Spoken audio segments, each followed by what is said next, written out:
गवाह इस बात की कि we have always achieved the impossible. The world thought can never be done.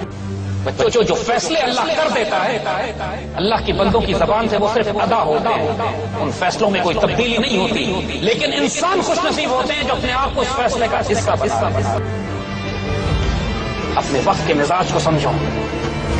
आज अल्लाह ने कुछ फैसले करे, कुछ फैसले हो चुके हैं, कुछ फैसलों ने होना है, कुछ फैसले अमल पजीर हो चुके हैं, कुछ फैसलों ने अमल पजीर होना है। ये अल्लाह का हुक्म और फैसला था। Against all odds, against all impossibilities, Pakistan will be created. It was created. Alhamdulillah. 50 lakh शोहदा के साए में ये मुल्क बना है। ये मुल्क, इसको छोटा नहीं समझना। ये पूरी 1400 साल की उम्मत की तारीख लेकर अपने साथ आया है। अल्लाह उसके रसूल का साया है इसके ऊपर। ये पाक सरजमीन, ये किश्वर हसीन, ये सब हिलाली परचम, ये परचम सितारा और हिलाल, रफ़्र तरक्की और कमाल, ये तर्जुमान माजी भी है, शान हाल और जान इस्तक़बाल भी है, और इस पर साया खुदाए ज़ुल जलाल। मायूस मत होना कभी।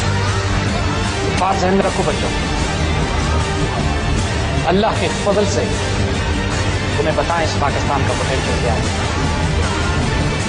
हमें आज कहा जाता है कि इस पाकिस्तान में है क्या, ये पाकिस्तान रहेगा या नहीं रहेगा, ये पाकिस्तान क्यों बनाया हमने।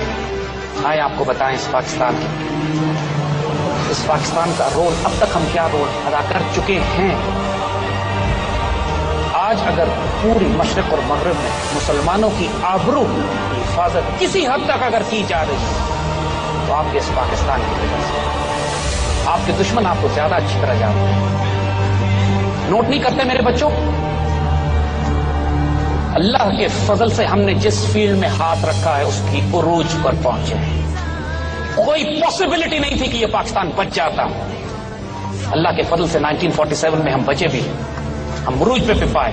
हमें चोट लगी 71 में, कोई बात नहीं, कौमों को लगती है, लेकिन उस वक्त से लेकर आज तक ये पाकिस्तान, जिसको दुनिया समझ रही थी कि अब ये पहले 47 के बाद फिर 71 के बाद नहीं बचेगा, we rose to become a nuclear power, जिसको दुनिया समझती थी ये कमजोर मुसलमान मुल्क है, हमने सोवियत यूनियन से टक्कर ली, तोड़ के इसको अलग करके रख दिया। 20 करोड़ मुसलमान आजाद कराए, जो सेंट्रल एशिया में पिछले 150 साल से सोवियत गुलामी में। Pakistan air force is the only air force in the world जिसने बैक वक्त इंडियन एंड इसराइली एयरक्राफ्ट को एयर टू एयर कॉम्बैट में मार के गिराया हुआ है। They are scared of us, they terrorised of us.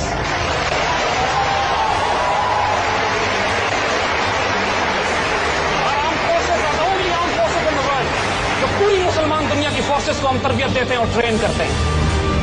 We are the richest country on this God's earth. We have the biggest human resource potential. We are the most brilliant civilisation and most educated people in the Muslim world with us. दुनिया का सबसे बड़ा नहरी निजाम हमारे पास है। दुनिया का सबसे बड़ा गल्ला पैदा करने वाला मुल्क हम है। दुनिया के सबसे ज्यादा अल्लाह के रसूल से इश्क और मोहब्बत करने वाली कौम है। Realise the time in which you have been born. अब हम आपको वही बात दोबारा रिपीट करते हैं, खुश नसीब हो के दौर में पैदा किया, खुश नसीब हो के अल्लाह ताला ने अपनी तकदीर अब तुम्हारे हवाले कर दी।